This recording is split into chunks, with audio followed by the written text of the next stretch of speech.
Hello everyone, this is Cipher Dec, and we are back in Space Engineers. So, I told you I was going to work on designs for another, the way I actually want our miner to look when it's done. I'm going to probably change it a little bit, but this is what I've come up with, and it's pretty long, as you can see, and you can see the back part is kind of awkward.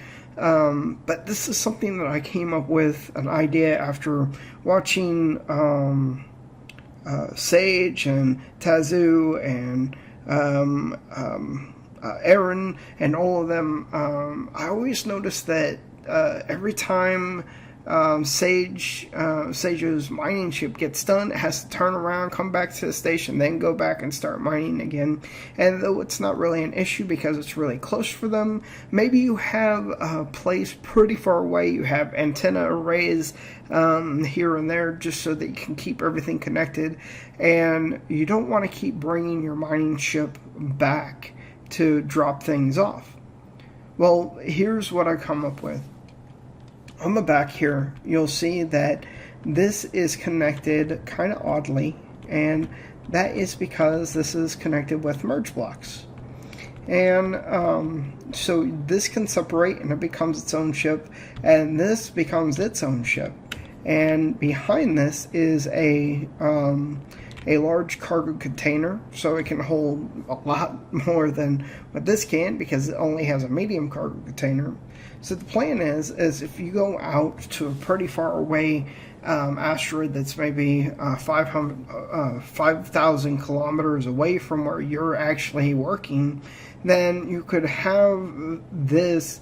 Once it gets done, you just keep checking on it every so often. Once it gets done, you just turn it around, keep going back and forth. Once the cargo container in the ship itself is full, then you just bring it up to here, connect to this, and then have it transfer.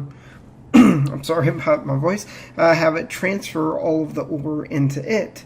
And once both the large container and the medium container are full, then you reconnect to this and then bring it back to your station, unload, and then go back out and do the same thing. So let us first go ahead and show you how this all works. By the way, if you've never seen this view or didn't know how to get to this view, again, I'm trying to make sure that people have never played the game before or who are just starting to know these little things that everyone who's already been playing it knows. You just hit tab and it brings up your HUD. So I'm going to go ahead and press K, go into here and go to the Orius sled and press RC. Now if I wanted to, I could go ahead and make a merge block group, which I'll go ahead and do anyway.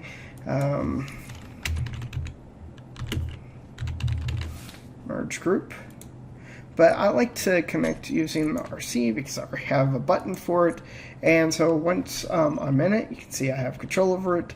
I go ahead and press 1, and now it kicks me out because it has now separated these two ships into their own entities.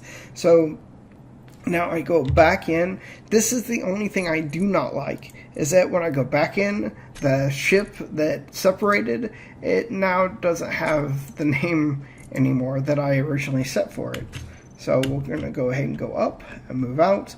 And you'll see that this doesn't have very much power. That's because the two big thrusters on the back are used for mining, and this is just used for setting up.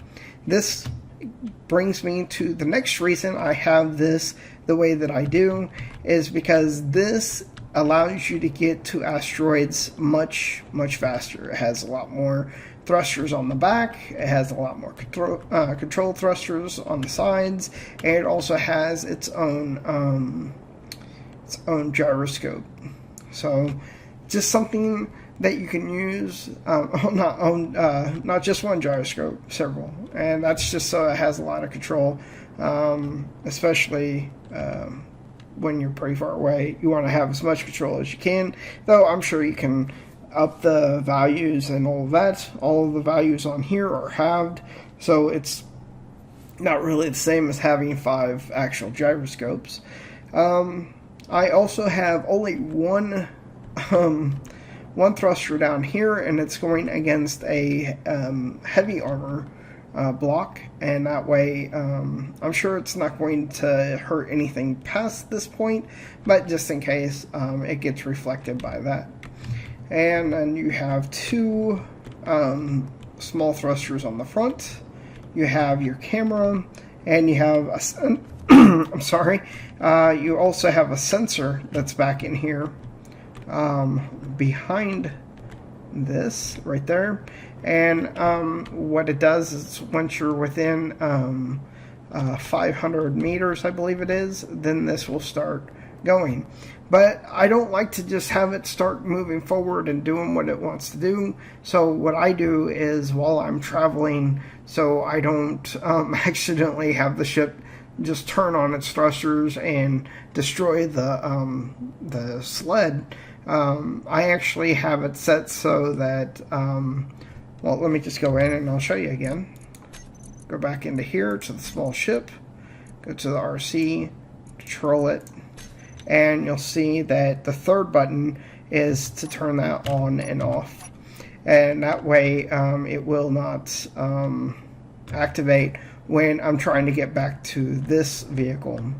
So just things that I've done that you may want to think about in your ships. This is really not the best looking ship. It's actually pretty ugly in my mind because this doesn't even connect down to that. This is kind of bulky.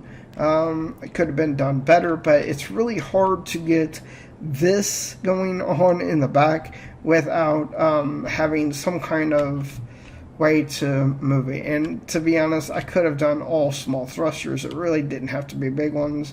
I just like to get through a asteroid faster, though that can cause damage to your ship, so it's take it or leave it. So let's go ahead and see this thing do what it does, I guess. Go ahead and press press K, go in here, go to the ship.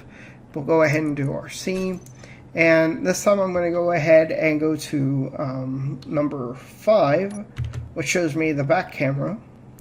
And then I'm going to just start backing up into it, and this is something that you may want to implement as far as what I'm about to show you next. Is once you get to where you think you're pretty close, you go to number 4 and it looks down. And so what I'm doing here is, you'll see that cutout, it matches the same cutout that I have on this, and it's actually facing down is the perspective that we have. So once you get to where you see that it's pretty well lined up, start going down. Make sure that you turn the merge block back on. You'll see that it turned yellow because you're getting close to it. And right when you click, it takes you out and you stop controlling it again. And you move on. So that's pretty much it. Again, it allows you to go in here, and I'll show you that I've already done a little bit of mining. As you can see in the large cargo container.